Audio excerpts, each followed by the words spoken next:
Senhor mais uma vez. Amado Deus, Pai querido, queremos nos colocar diante do Senhor como filhos teus, rogar ao Senhor por esse tempo que queremos abrir a tua palavra, que nosso coração, nossa postura diante da tua palavra seja de submissão, de adoração, de reconhecer que a tua palavra vem do Senhor. Teu Espírito fortaleça essa convicção a cada momento. Que as palavras lidas sejam recebidas como vinda do Senhor, porque realmente vem. Abençoa nossas almas, nossos corações. Oramos em nome de Jesus Cristo. Amém. Ok, nesse segundo momento nós queremos ir para Mateus capítulo 10. Mateus capítulo 10. Nós queremos também aprender mais sobre o discipulado ou o seguir a Jesus Cristo à luz dessa passagem. Essa, sem dúvida, é uma passagem extremamente difícil. Eu vou só tocar em algumas dificuldades, até para você ter consciência da dificuldade que está envolvida em passagens como essa. Eu vou tentar esclarecer as dificuldades, os desafios interpretativos da passagem, e depois eu vou tentar situar-nos dentro dessa discussão toda e tentar se agarrar com aquilo que seria mais claro na passagem e que colabora para o nosso entendimento do discipulado. Tá? Onde é que está a dificuldade dessa passagem? A dificuldade está no fato de que Cristo chama um grupo específico de discípulos, tá? Os seus 12 discípulos, e ele apresenta uma missão extremamente específica para os seus discípulos. Tá? Essa missão era pregar simplesmente para as ovelhas perdidas da casa de Israel. Isso fica extremamente claro aqui. Essa é uma missão específica para discípulos específicos. Mas isso não é tão simples assim.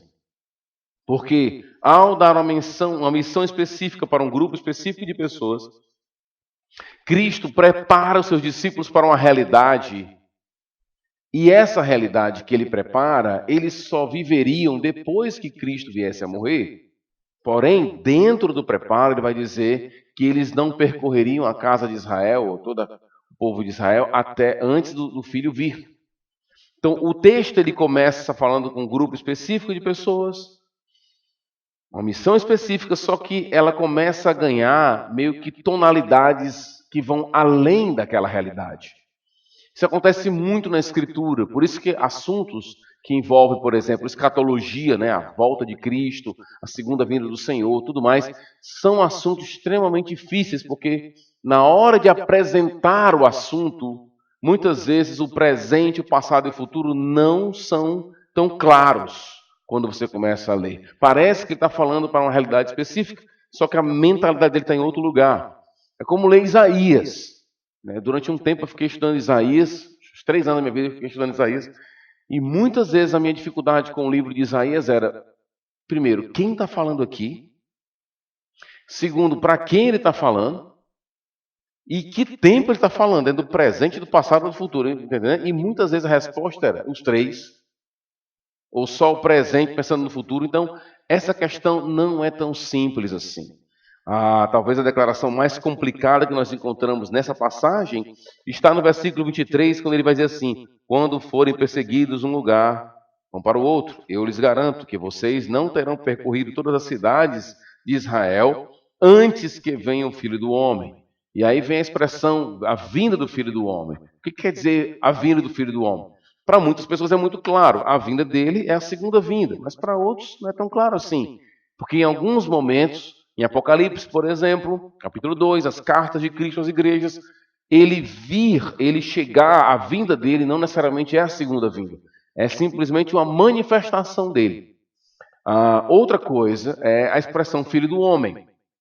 A expressão Filho do Homem, ela nos remete, ela nos leva para um texto do Antigo Testamento, especificamente Daniel capítulo 7, onde o Filho do Homem, ele vai para o Pai, para o ancião de dias. Então, alguns acham que essa vinda de Jesus Cristo não é para os homens, mas para o Pai. Então, essas são algumas complexidades envolvidas nesse texto. Mas por que o senhor, pastor, escolheu esse texto para falar sobre discipulado, sobre seguir Jesus?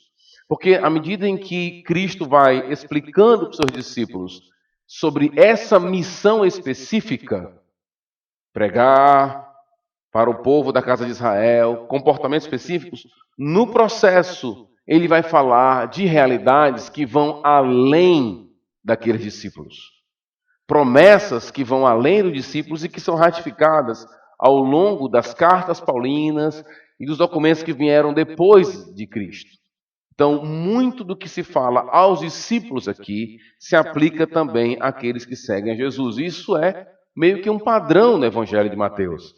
Ele, por exemplo, chama os discípulos e dá a ordem de ir para o mundo inteiro e fazer discípulos. Ele está falando com um grupo específico, mas aqueles discípulos, naquele momento, estão ali como representantes de um grupo muito maior do que eles mesmos. Então, muito do que Cristo fala aos seus discípulos, Pedro, Tiago, João, Bartolomeu, Tadeu, todos eles que estão ali, muito do que ele fala pode sim, à luz de outros textos bíblicos, dizer, isso não é exclusivo para esse grupo de pessoas. Isso vale também para nós.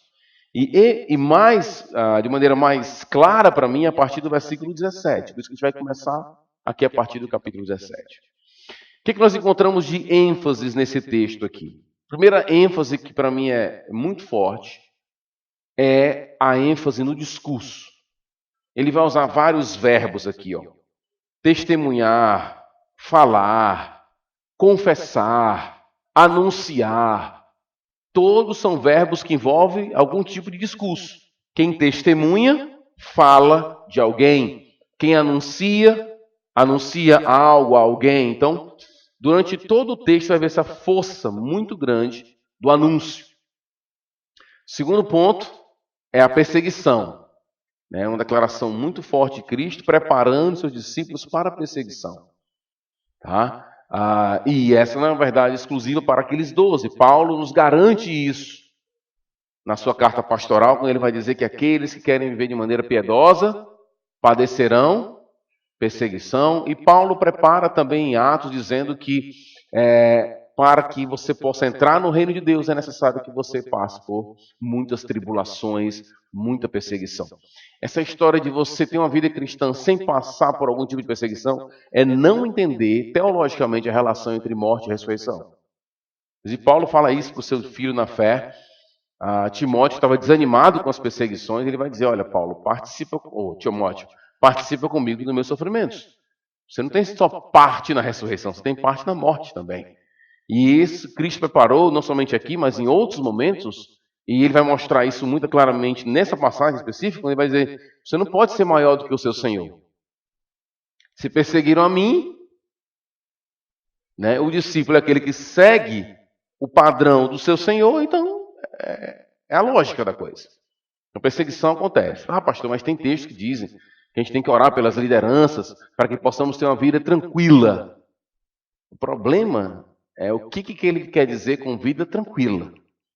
Talvez você imagine, eu com cearense, meu imaginário cearense, uma redezinha. Aqui usa rede? Usa, né?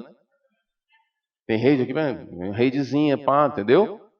Beira da praia, eu moro a 5 km da praia. Vida tranquila, pastor. Vida tranquila naquela carta, naquele contexto imediato, se você ler com atenção, a palavra não é fácil de traduzir, muito difícil. Mas a vida tranquila é uma vida onde eu posso exercitar a piedade. Não é uma vida sem perseguição. Porque viver de maneira piedosa, eu vou ser perseguido. Então não tem nada a ver com uma vida tranquila no sentido de vida confortável. Não é essa a ideia. Então, quando eu começar a ler essa passagem, onde Cristo prepara seus discípulos para essa perseguição, entendam que isso não é exclusivo desse grupo de discípulos, porque, como eu acabei de citar, lançando mão do apóstolo Paulo e da própria teologia do sofrimento do Novo Testamento, essa é uma regra para a gente. Seguir a Jesus é sofrer. Por quê? Porque seguimos alguém que sofreu. Tá? E por que ele sofreu? Porque ele era quem ele era. E pelas mesmas razões, também devemos padecer perseguição. né? Então está muito animador aqui a conferência. Assim, né? Está muito empolgante, pastor. Não está muito empolgante o negócio, não. Mas vamos lá. Além dessa ênfase no discurso e a ênfase na perseguição, há um tópico importante nessa passagem, que é o do consolo. Porque no meio de tudo isso, o nosso Senhor Jesus Cristo, ao preparar seus discípulos para a perseguição, para a rejeição, ele traz palavras de consolo. O que me chama a atenção? O que me chama a atenção nessa passagem é que o consolo que Deus traz não é o consolo que muitos esperam. O consolo que ele, ao dar o consolo aos seus discípulos, o que é interessante é que Jesus Cristo começa a explicar para os seus discípulos o que realmente é ser um discípulo. Existe uma marca no discípulo que é evidente aqui ao longo de toda essa passagem, que é que o discípulo ele é marcado pelo testemunhar, pelo anunciar, pelo falar, pelo confessar. O discípulo que é discípulo não se cala, mesmo quando a perseguição vem. É por isso que eu citei, de maneira rápida no nosso primeiro momento, o sermão escatológico de Jesus. Naquela primeira parte, do versículo 4 até o versículo 14 de Mateus 24, Jesus vai dizer: fome, guerra, rumores de guerra, perseguição, né? Toda aquela lista de coisas que geralmente quando acontece os crentes começam a achar que Jesus está voltando. Tem. Né? É exatamente o contrário do que ele diz, né? Que ele vai dizer, tem guerra, rumores. Não é o fim ainda. Gente, não fiquem. Aí o pessoal, primeira guerra agora na Ucrânia. Pastor, o que você acha da guerra da Ucrânia? É uma guerra. Mas assim, a volta de Jesus é uma guerra. A gente sempre viveu em guerra. Sempre vai ter terremoto. É a marca de uma era que está em agonia. O ponto de Jesus é que no meio de tudo isso, o povo de Deus, os discípulos não se calam. Eles falam, eles anunciam. Então, essa é uma marca profunda e é importante para a gente. Porque, às vezes, a minha impressão, pode ser a minha impressão, pode ser que seja a minha relação com a minha bolha de redes sociais. Todo mundo vive a sua bolha de redes sociais. Talvez a minha bolha me dê essa impressão, mas às vezes a impressão é de que os cristãos estão falando demais de muitas coisas, menos da pessoa mais importante. Fala-se de tudo. Fala-se muito. E eu vejo o povo meio que perdido no processo. Sabe? Completamente perdido no processo. O povo não se cala. Eu não vou entrar no mérito aqui, tá? Não vou entrar nesse mérito porque assuntos escatológicos eu não quero trazer problema aqui para a igreja de vocês. Cada um tem suas interpretações. Entendeu? Mas eu entendo que em Apocalipse, a grande mensagem do livro de Apocalipse é que Apocalipse é um chamado ao testemunho. É João dizendo, tá vendo isso aqui, ó? Então agora é hora de falar. Agora é hora de testemunhar. Só que quando sai para Apocalipse, as duas testemunhas que estão lá morrem. Mas elas testemunham. Discípulo que é discípulo, Lucas 14, a gente viu agora, tem Cristo como o maior valor da sua vida e sabe disso. Por isso, é o primeiro passo. Discípulo que é discípulo não se cala, mesmo em meio à perseguição. E onde está o consolo em tudo isso, pastor? O consolo está que você não vai se calar. Esse é o consolo? Esse é o consolo. Não sei se ficou impactante para você, mas esse é o consolo. Observe o versículo. Versículo 17. Tenham cuidado, pois os homens os entregarão aos tribunais e os açoitarão nas sinagogas deles.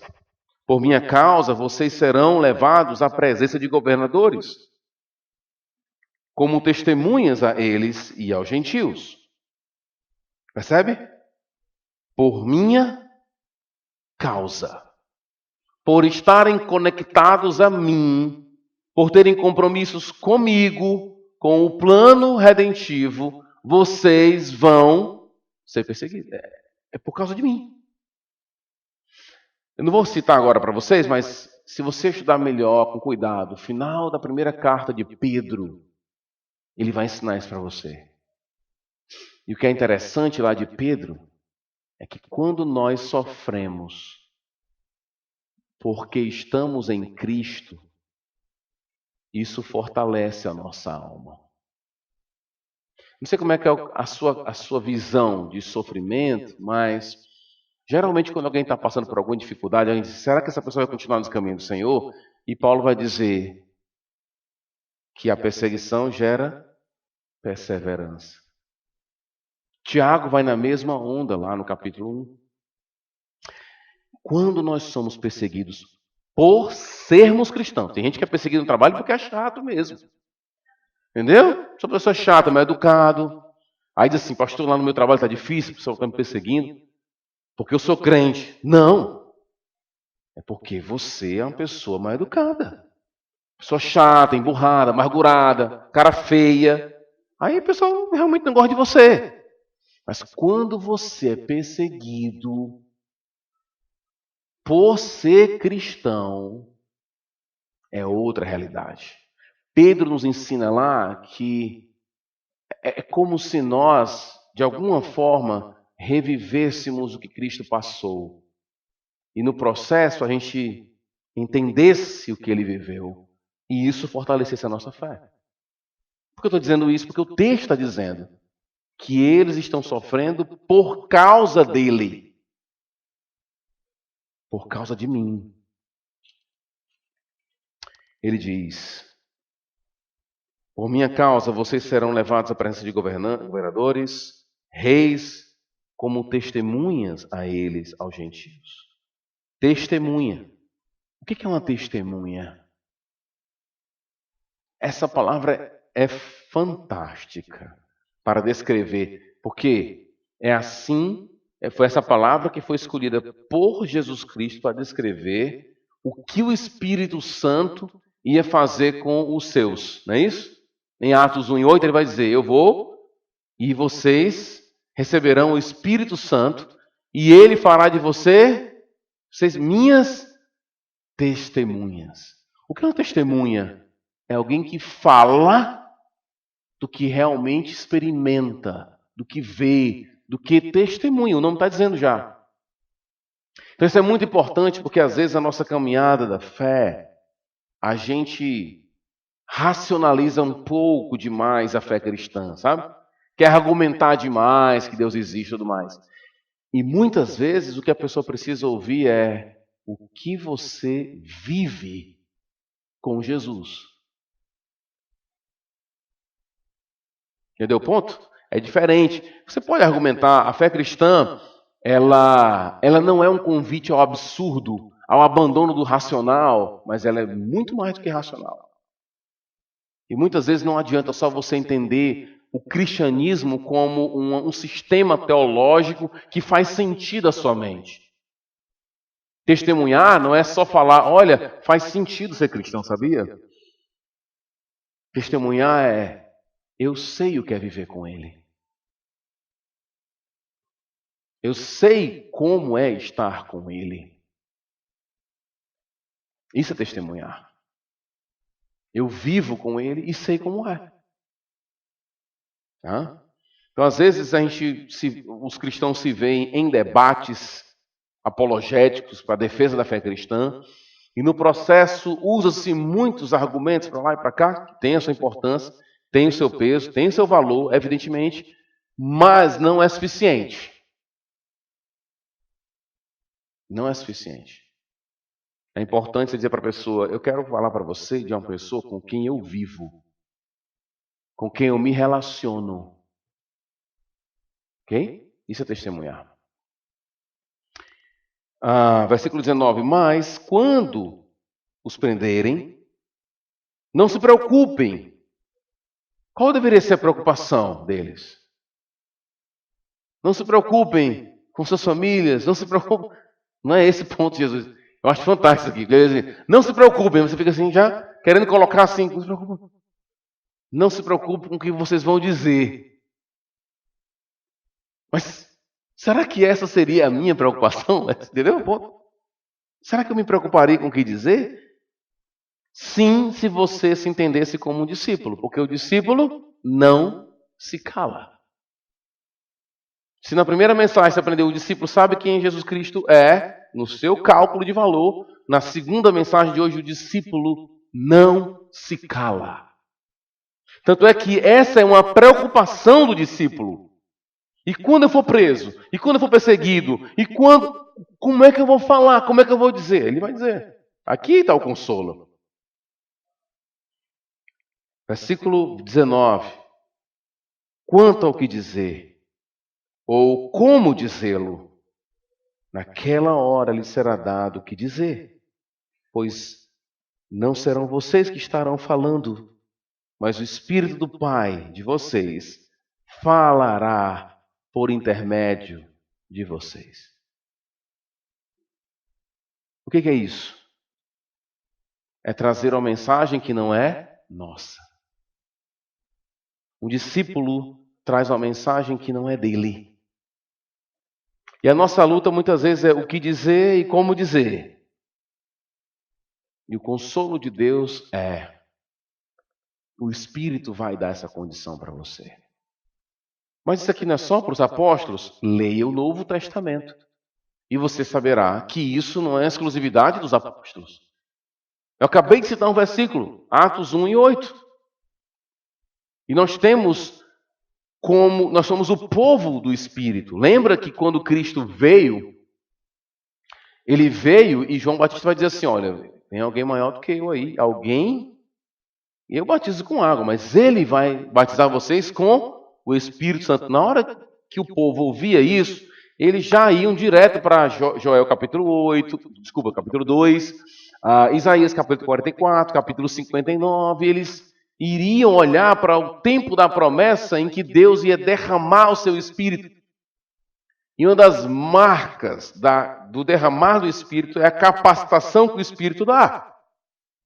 E a maior capacitação que o Espírito pode dar está na nova aliança. É a capacidade de obedecer a Deus. O que Deus está dizendo na pessoa de Jesus Cristo para os seus discípulos é: na perseguição por minha causa, sua grande preocupação como discípulo será certamente o que dizer, como falar, como testemunhar. E ele está dizendo: eu vou consolar vocês agora. Para muitos, consolo seria: eu vou tirar o sofrimento de vocês. E a perseguição vai acabar. O consolo de Cristo aqui é: eu vou dar força, discernimento e capacitação para vocês falarem. Porque um discípulo que é discípulo não se cala. O texto continua. O irmão entregará à morte o seu irmão, aí a perseguição começa de um nível governamental até dentro de casa, ele vai aumentando esse nível, né? Filhos se rebelarão contra seus pais, matarão, todos odiarão vocês. Por quê? Por minha causa. Mas aquele que perseverar até o fim será salvo. E esse versículo é geralmente mal utilizado tanto por aqueles que creem na perda de salvação, como aqueles que não acreditam na segurança de salvação. Os dois estão errados, muitas vezes, nesse versículo. Muitos vão dizer assim: é aquele que não perseverar, então não será salvo. É isso mesmo. Quem não persevera não é salvo, não. Então posso perder a salvação? Não. Está dizendo que quem é salvo persevera. Mas eu tenho que dizer isso para aquela pessoa, porque eu não posso somente dizer assim: quem é salvo persevera. Mas quem é salvo tem que ouvir que tem que perseverar. Porque um dos meios que Deus trabalha para que você persevere é dizendo que você tem que perseverar. Entendeu o raciocínio da coisa? Porque senão você fica... A segurança, a salvação não é um convite ao desleixo. Entendeu? Vamos tentar ilustrar assim. Tem gente que acha que os relacionamentos tem muita gente que é segura de alguns relacionamentos. E segurança em relacionamento, a gente tem que ter muito cuidado. Por quê? Por exemplo, eu sou casado, vou fazer 25 anos esse ano de casado. Ah, estou casado, estou seguro, 25 anos de casado. Minha mulher me ama, tal, aquela história toda. Se essa segurança me leva ao desleixo, isso não é segurança devida. Relacionamentos precisam ser alimentados. Entendeu? Não é assim com Deus? Na sua aliança? Qual é a promessa que eu fiz para minha esposa? Eu ficarei com você para sempre? Não. Eu ficarei com você e cuidarei de você. Tem que ser cultivado, alimentado. A perseverança, então, quando Deus nos garante que nos guarda, Ele nos guarda. Né? A perseverança, na verdade, está mais para Deus do que para a gente, né? Nesse caso. Deus nos guarda. Inclusive no Salmo 23, nos é dito lá que bondade, a tua fidelidade, algumas versões colocam seguirão, mas a melhor versão seria perseguirão. Porque a palavra lá é do mundo da caça. A ideia de que Deus não desiste da gente. Nós perseveramos porque Ele persevera. Como Ele persevera? Exortando, inclusive dizendo, se não perseverar, não é para você. Entendeu? Se não entendeu, tudo bem que eu vou ter que passar aqui, não vai dar tempo para explicar mais. Mas tem que ter o tempo aqui, né?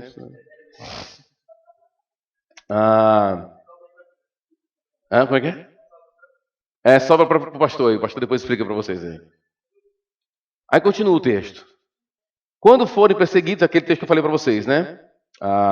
Fala da questão de Israel. Versículo 24. O discípulo não está acima do seu mestre, nem o servo acima do seu senhor. O que isso quer dizer? Basta ao discípulo ser como o seu mestre e ao servo como o seu senhor. Se o dono da casa foi chamado de Beelzebu, quanto mais os membros da família. Qual é a ideia de Cristo aqui? Se nós estamos conectados com Ele, e se as pessoas o odiaram por Ele ser quem Ele era, não é diferente com aquele que o segue. Porque o mundo que crucificou Cristo é o mesmo mundo de nós hoje. Entendeu? Não mudou. É o mesmo mundo. Os mesmos valores, só mudam algumas coisas, algumas ideias. É verdade que o reino do Senhor tem implantado valores grandiosos ao longo da história. É verdade. Mas ainda existirá resistência. E o que Cristo está dizendo para a gente é, se você me segue, então você não é maior do que eu. O que eu passei, você vai passar também. Pastor, onde está o consolo? O consolo está no fato de que, em meio a tudo isso, o Espírito do Senhor nos capacitará a falar. Ele continua.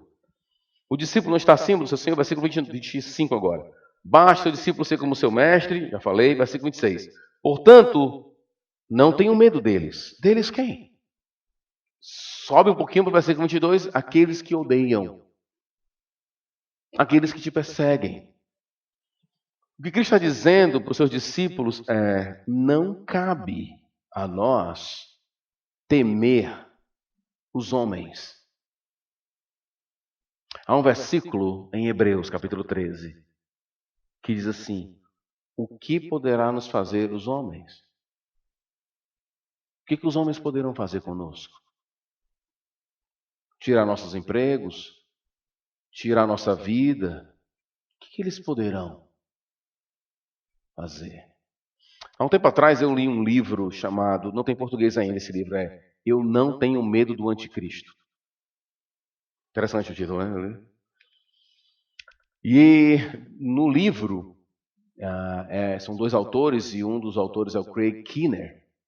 E o Craig Keener, ele é casado, a esposa dele é africana. Ele teve muito contato com as tribos africanas e tudo mais. E ele diz lá conta várias histórias de pastores africanos que perderam a esposa foi assassinada na frente dele, esse tipo de coisa, assim, esse tipo de perseguição terrível, né? Que o povo de Deus passa constantemente. E é interessante o Kinner dizendo que em uma cena específica, ele conta que um determinado homem, um pastor, recebeu uma ligação, tipo, ameaçando ele se ele fosse pregar em tal lugar. E o Kinner perguntou para ele, ele disse assim, eu não quero morrer de qualquer jeito. Quero morrer pelo meu Senhor. A ideia do Kinner é interessante isso, porque às vezes a gente tem uma ideia assim, nós não vamos passar pelo sofrimento, tal. Nós temos irmãos hoje sendo assassinados por serem o que são. Entendeu? E o que você está dizendo para a gente é muito interessante, porque ele está dizendo, não temam os homens. Por que ele diz isso? Porque existe uma tendência nossa de temer os homens. E aí, Cristo não está dizendo assim, não temam os homens. Mas qual é a solução de não temer os homens? É temer, aí ele vai dizer quem? Vamos lá. Não tenho medo deles. Não há nada escondido que não venha a ser revelado, nem oculto que não venha a se tornar conhecido. É interessante porque esse versículo, geralmente, quando ele é tirado de contexto, viram? Tem muita gente que diz assim, pastor, aquele versículo diz que tudo vai ser revelado. Como é que vai ser isso? Não sei se alguém perguntou isso aqui, talvez não aconteça aqui em Roraima, só lá no Ceará. Mas tem gente que diz assim, pastor, mas assim, vai ter um telão. É a mesma parada, né? Gente, o texto, essa palavra não é de desespero, é de consolo. É porque a pessoa tira do contexto. Qual é o contexto aqui? O que vai ser revelado? É nós que vamos falar. Nada vai ser escondido. O que eles digam na escuridão, às vezes é só isso, né? O que esse versículo quer dizer, pastor? Às vezes a única coisa que diz assim, leia o resto. Eu tenho um filho de 19, um de 11 e um de 4. É tudo espaçado assim. Né? E o de 4 está assistindo filme comigo, aí ele, pai, quem é o bandido? Quem é do mal? Esse cara é do bem? Aí eu digo, continue assistindo. É isso.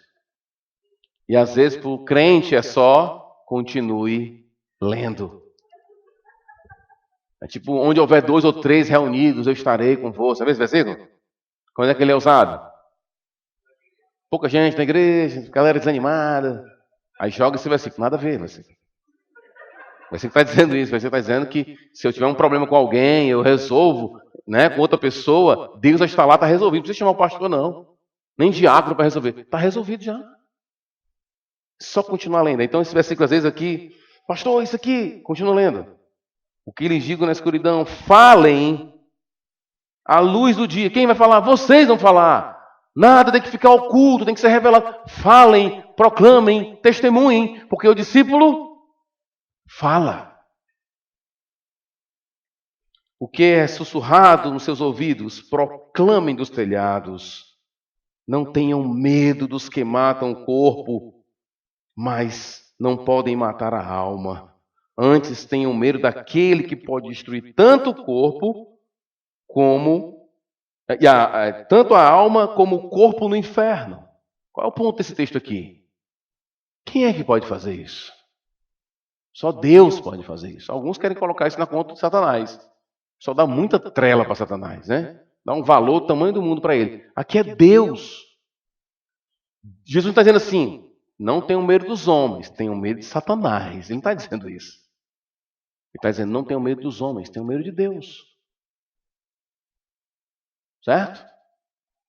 Eu me lembro de uma senhora, numa aula que eu tive, e ela é uma senhora já de idade, e a gente estava... E aí a professora da nossa disciplina do mestrado estava criticando aquela música assim, cuidado, olhinho no que vê, né? Tem aquela música, né? E a professora estava dizendo assim, olha, isso gera medo no coração das crianças, tal. Aí tinha uma senhora de idade, ela era uma aluna, ela disse assim, eu não vejo problema nenhum em um pouquinho de medo no coração das pessoas, né? A voz da sabedoria aí. E aí está dizendo isso aqui. Se é para ter medo, Não tenha medo de alguém que pode tirar a sua vida física. Mas alguém que pode te condenar. E aí é um ponto assim que alguns cristãos ainda não entendem. Tem algumas pessoas que diante de uma advertência, elas acham que estão sendo acusadas de alguma coisa. Tá? Vamos tentar explicar esse texto aqui com cuidado. Deus está dizendo assim, cuidado com aquele que pode mandar você para o inferno. Quem não sabe ler esse texto vai dizer assim, quer dizer que eu posso ir para o inferno? Não, quer dizer que se eu falei isso, é porque você vai ouvir e você não vai para o inferno. Pronto. Quem é a galera aqui do louvor? Descobre um fio desencapado aqui, né? Aí o irmão vai lá e diz, irmão, tem um fio desencapado, aquele fio está desencapado ali. Uma pessoa sábia vai dizer assim, irmão, muito obrigado. Uma pessoa lenta, para não dizer outro nome, né? Diz assim, você está dizendo o quê? Que eu não consigo ver as coisas? Está querendo dizer que eu vou pisar e vou morrer nesse negócio aí? Não, brother, eu estou achando. Quando eu falei, cuidado com o fio desencapado, eu esperei o melhor de você. Eu esperei que você não pisasse. Quando Cristo diz, não tema os homens, mas tema aquele que pode te condenar ao inferno, está dizendo, né? O cara lento vai dizer lá assim, está dizendo que eu vou para o inferno, Jesus? Não. Ele está dizendo, eu creio que vocês vão esperar o melhor. Eu espero o melhor quando eu falo isso para vocês. O autor aos Hebreus várias vezes diz, façam isso, façam aquilo outro. E chega um ponto que ele diz assim, eu sei que eu estou certo da salvação de vocês, apesar de eu falar dessa forma. Porque a forma que ele estava falando podia dar a entender de que ele estava dando uma noção de que eles podiam ser condenados, mas não é o ponto. Quando Cristo diz isso, ele não está dizendo vocês podem ser condenados. Ele está dizendo, eu espero que vocês escutem da melhor forma e não questionem, mas agradeçam pela advertência. Abismo a 500 metros, diz a placa. Alguém que colocou a placa esperou o quê das pessoas que iam passar com seus carros lá? Eles vão ver a placa, vão ver a ameaça e vão passar de lado para não caírem no abismo. Não é assim que se espera? É assim que se espera. Quando Deus dá uma advertência, é isso. Se não perseverar ao fim, quem perseverar até o fim, se não perseverar, só vai ser salvo quem perseverar. E quem não perseverar? Eu estou falando para você, porque eu espero que você persevere ao ouvir o que eu estou dizendo. Mas sempre tem um chato, né, para dizer assim, e se eu não perseverar? Aí você responde, vai para o inferno. Pronto. Né? Continuando aqui o texto, ele vai dizer, não tenham medo. Ele vai dizer não tenham medo várias vezes. Né? Versículo 29, não se vendem 2 pardais por uma moedinha? Contudo, nenhum deles cai no chão sem o consentimento do Pai de vocês. Até os cabelos da cabeça de vocês estão todos contados. Portanto, não tenham medo. Vocês valem mais do que muitos pardais. Tem muita gente que, não sei se aqui em Roraima é assim, mas lá no Ceará tem os pais de pet. Tem os pais de pet? Só que chama cachorro de filho. No aeroporto eu vi uma senhora chamando, e a vovó. A vovó. Gente, eu sobrevivi para ver isso. Né? E eu estava um dia desse comprando um negócio lá de adubo da minha casa, e nesse canto eles fazem tosa de cachorro. E aí uma mulher chamou assim, o cachorro de herdeiro. E como é que está o herdeiro? É o herdeiro, é o neto. No mundo pet, sério, lá na minha igreja tem um casal que morava num condomínio que o pessoal começou a reclamar do latido dos cachorros, né? Latido de cachorro para lá, essa coisa toda. E aí os pais de pet, eu não tenho problema nenhum com os pets. Eu tenho pena deles, na verdade. Eu tenho um problema com os pais de pet. Quem se denomina pai, esse é meu filho. Eu não queria ser filho de alguém que chama um cachorro de filho. Eu não queria ser. Então, beleza. Aí os pais de pet dizem assim, mas por que não reclamam das crianças que estão chorando também?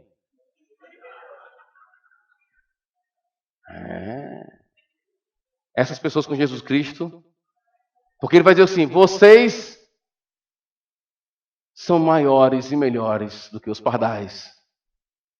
Não é isso que ele diz? Se Deus cuida do pardal, quanto mais?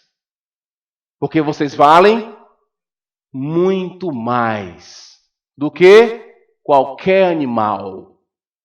Não sei porque eu tinha que dizer isso. Eu não sei porque isso é impactante hoje. Mas isso é básico, viu? É básico. Bem básico.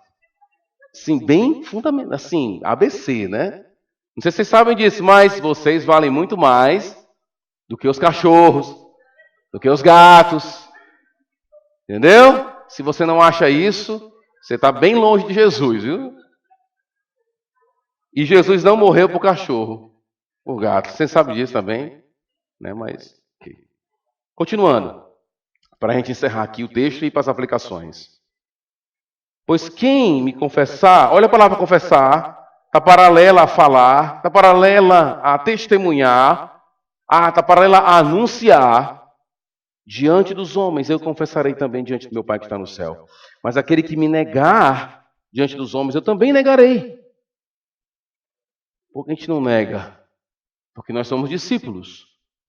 E discípulos confessam, falam, anunciam. Aos cantos não há nada encoberto que não seja revelado, nada que foi colocado ao pé da orelha que não seja anunciado em cima das casas. E ele vai dizer, não pense que eu vim trazer a paz, aí ele continua o texto, a gente vai trabalhar um pouco depois, eu quero trazer aqui algumas aplicações diante desse texto para a gente, tá? Para a gente encerrar aqui. Primeira aplicação, falar não é a tarefa de um grupo somente dentro da igreja. Falar não é para um grupo. Eu sei que Deus separou e deu os dons dentro do seu corpo, existe uma variedade de dons, e que existem os mestres, existem os pastores, os oficiais da igreja, mas o falar não é exclusivo de um grupo de pessoas. Falar é daqueles que se encontram com Cristo. Na teologia de Cristo, o nosso coração, a nossa boca, fala do que o nosso coração está cheio. Então, olha que tipo de assunto você fala. É isso que está lá no teu coração. É isso que está no teu coração. Aquilo que você mais fala. Como pai, a minha maior preocupação é que meus filhos conheçam a Jesus. Se eles vão se formar, se vão se formar, se vão ganhar dinheiro, sinceramente, Deus sabe, isso não é a minha preocupação. Certo? Não é. Ela passa ali secundária. Minha maior preocupação é ver meus filhos conhecendo a Deus. Eu tenho um filho de 19, um de 10, que vai fazer 11 agora, mês que vem. Aliás, é mês que vem. E um outro de 4. Qual é o meu ponto aqui? O que tem a ver com isso? Que às vezes olhando para os nossos filhos, eu para meus filhos, e os irmãos da nossa igreja olhando para os seus filhos, muitas vezes nós encontramos pessoas que estão na igreja e falam de tudo. Toca um assunto aí, ele fala.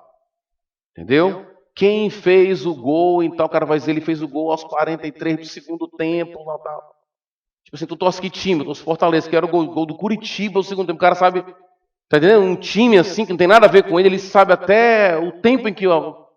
E quando fala, não é só falar, é quando fala, é uma empolgação. E quando é Cristo? Há empolgação? Há desejo? Há vontade? Porque um discípulo que é discípulo é consolado porque ele pode falar. Ele é consolado com as palavras de Cristo. Não se preocupem com o que ou como, porque o meu Espírito vai capacitar vocês de falar. O falar não é tarefa para um grupo seleto da igreja, os especiais, o grupo dos pregadores. É para quem ama Jesus. Por que isso acontece? Não somente com Jesus, mas com qualquer coisa que nós amamos. Não é isso? Se eu amo determinada pessoa, se eu me deleito em determinada coisa, eu falo daquilo sem parar. Eu me empolgo. Segundo, testemunhar não é só falar. Testemunhar é o discurso de quem experimenta algo. Certo? Vou dar um exemplo para vocês. Ilustração, né? Tem seus limites. Há um tempo atrás eu descobri aquele spray chamado WD-40. Viu falar desse spray? WD-40. Todo mundo conhece o WD-40, não? Alguém não conhece o WD-40? Eu não sou patrocinado pelo WD-40, mas eu conheci o WD-40. E eu gosto, quando eu uso um produto assim, eu gosto de procurar, pesquisar e tal. Eu fui descobrir que foram 40 tentativas e tal, não sei. Enfim, descobri que o produto era top. E eu estava lá na igreja uma vez falando, alguém falou assim, pastor, isso aqui está com problema. Cara, se tu jogar um WD-40 aí... Aí eu comecei a falar, o WD-40, e comecei a empolgar na galera. Pastor, o senhor é vendedor do WD-40? Representante do WD-40? Não. É porque eu acho que é top esse produto. E quando eu gosto de uma coisa, eu falo dela. É assim com a banda que você gosta, é assim com um produto que você experimenta, que gostou muito. Se eu for para um lugar e for bem atendido, o lugar for top, eu vou falar. Eu não, todo mundo é assim. Nós falamos aquilo que nos empolga. E o testemunhar é isso, é falar daquilo que você experimenta. E se você vive com Jesus, você fala dele. Esse é o ponto. Falar dele. E terceiro, para terminar, o consolo dado pelo Senhor está ancorado em verdades escatológicas. Qual é a questão aqui? Quando ele vai consolar seus discípulos, ele vai dizer assim: persevere que você vai ser salvo. Confesse a mim diante dos homens, que eu confessarei diante do meu Pai. Então, Cristo está levando seus discípulos para o futuro, dizendo, faz isso e olha lá o que vai acontecer. Onde está o consolo dos discípulos? Lá no futuro, muitas vezes. E é isso que Paulo nos ensina. Na segunda carta aos Coríntios, por exemplo. As coisas invisíveis permanecem, as visíveis desaparecem. O nosso consolo de alma, muitas vezes, irmãos, pode sim estar ancorado em coisas presentes, está certamente ancorado em coisas passadas, mas muitas vezes nós vamos estar olhando para nós mesmos, olhando para a nossa realidade, e a gente não vai encontrar muitas coisas que se agarrar. Eu fico pensando em Jó. Jó, cara, pelo menos tem saúde. Não tenho não. Mas tem a família, não tenho. Que mais? Né? O cara fica procurando para ver se Jó podia encontrar em alguma coisa. Muitas vezes podemos encontrar em situações em que só a realidade escatológica pode trazer algum descanso para a gente. Muitas vezes, como discípulos, uma das grandes ameaças é a gente ficar calado. Às vezes, talvez porque a gente quer, talvez, pregar demais, fazer uma pregação do tamanho do mundo. Não precisa. Não precisa. Há pouco tempo a minha esposa sofreu um infarto. Dia 25 de maio agora. Foi um dia muito difícil para a gente. E no dia que ela sofreu esse infarto, eu fui para o hospital com ela. Ela estava lá, sentada, já estava medicada, esperando a internação. E ela olhou para uma senhora que estava com o rosto indicando claramente que ela estava sentindo muitas dores. E aí a minha esposa falou assim, amor, olha como é que a mulher está. Olha, ela deve estar sofrendo muito. Aí eu fui lá. Era uma senhora, talvez devia ter os seus 68 anos, por aí, não sei a idade. Tomara que eu chegue certo, né? Se ela souber que eu estou falando da idade dela, está errada, eu estou me dando mal. Mas eu cheguei lá, falei, tudo bom? Boa tarde. A senhora está se sentindo mal? Eu não estou muito bem, não. Aí eu comecei a alisar o braço dela, assim, tentando trazer algum alívio. Ela olhou para mim. quem é você? Aí eu já fiquei, né? Disse, olha, ela é minha esposa. Ela viu a senhora sofrendo e por isso que eu vim aqui. Ô, meu filho, me perdoe. Tudo bem. Eu comecei a conversar com ela. E não precisava pregar muita coisa. Assim, eu não tinha tempo para falar muita coisa. Mas eu podia falar que eu estava ali em nome de Jesus. A minha esposa foi para um leito, foi para a UTI, depois da UTI foi para um leito lá, uma enfermaria, na verdade um apartamento com 2 pessoas. E quando a gente foi sair, tinha uma jovem na outra cama.